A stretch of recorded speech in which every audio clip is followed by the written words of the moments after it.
Hey everybody, it's your pal Mike Zombie, and this week we're going to talk about Flight of the Living Dead from 2007. Yeah, you heard me right, Flight of the Living Dead. It's kind of a clever little name because they're on a jet.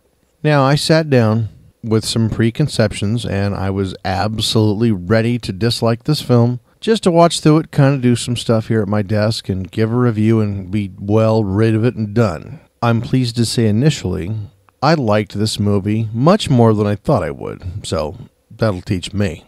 Basic premise is a plane is going from Los Angeles to Paris with all kinds of cargo. There's all kinds of reasons why this flight would not have happened. For example, there's probably only, 25 people on this jet that would hold several hundred, going from Los Angeles, of course, to Paris. I like to pack those flights, to get the money.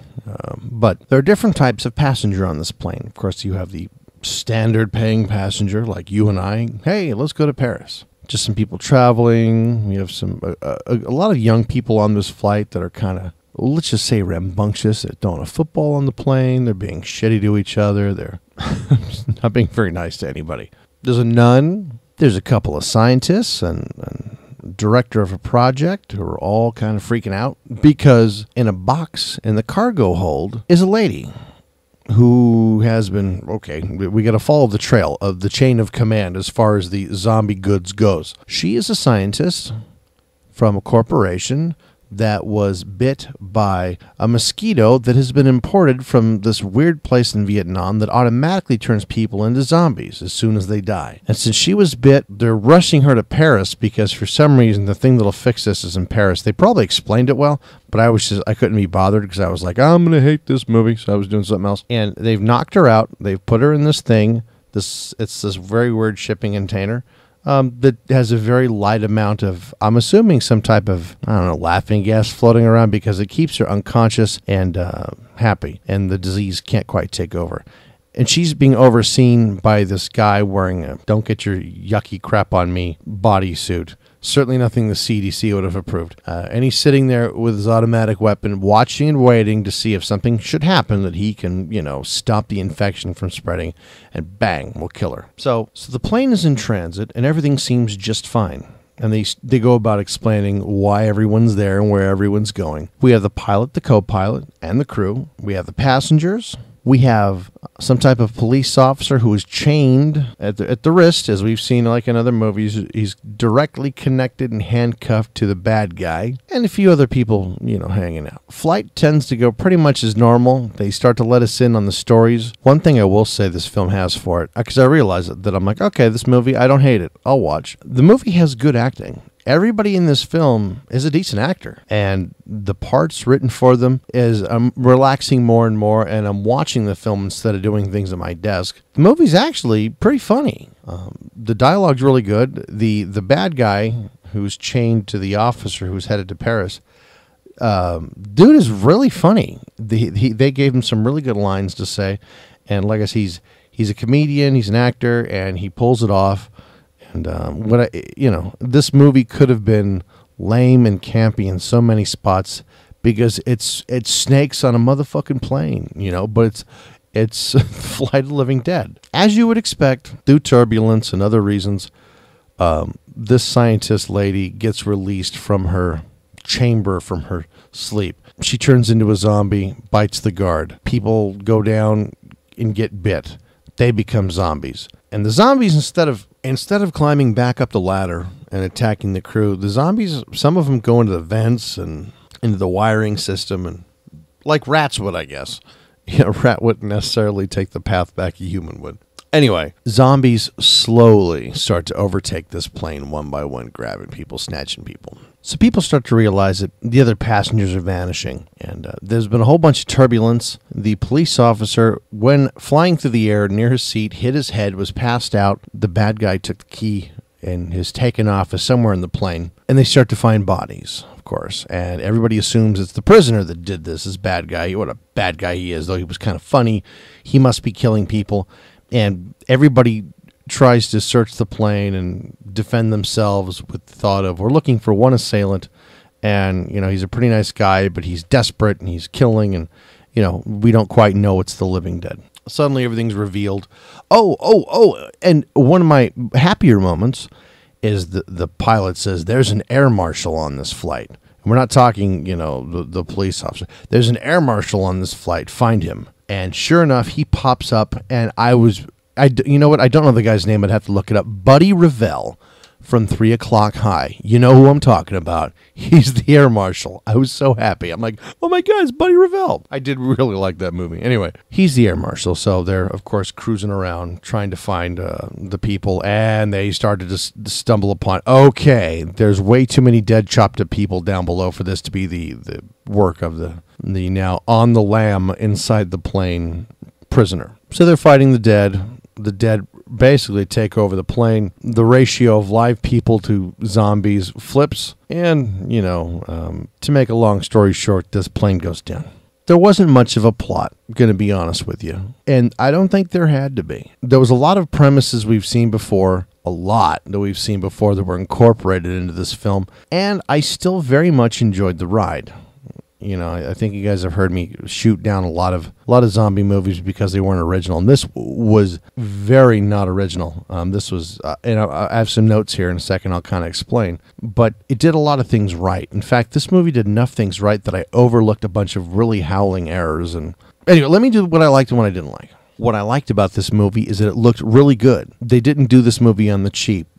The effects looked good. Everything was believable inside the plane for the most part. And when a key person was going to be killed by a zombie, the second the bite was about to happen, they would kind of slow the camera down, freeze the camera, and you would see it unconventionally. For example, if a guy, one of the main guys is about to get killed and he gets his glasses knocked off in the attack, and as the zombie's going in for that kill bite, you see it through the lens on the floor of the guy's glasses. So it looks a bit distorted. Or you're going to see it through the cargo window, up close and kind of at a weird angle, but they slow it down. I really liked that. What that did was that allowed it to be even creepier and different without having to go even deeper into special effects and make it look unreal. I liked that. That was a good idea. I hadn't quite seen it done that way before. Like, the casting was great. The people were believable. The bitches were bitches. The dopey surfer kids were dopey surfer kids. And the pilots seemed knowledgeable about flying. And I was entertained. The gore wasn't over the top. I mean, for a zombie movie, think of what I've seen recently. It wasn't crazy over the top, but it was done well. And that really is what brought me some enjoyment in this film. Now, what I didn't like, and you hear my little list here. What I did not like, it says, I did make a note. If your movie is going to look this good, please make the premise believable. And the problem with this was, like I said, so many things I've seen before. Okay, it's on a plane. That's not necessarily something we've seen before with zombies. But, for example, Danny Glover and Mel Gibson may as well have been in this because the pilot and the co-pilot, the senior pilot, it's his last flight before he retires.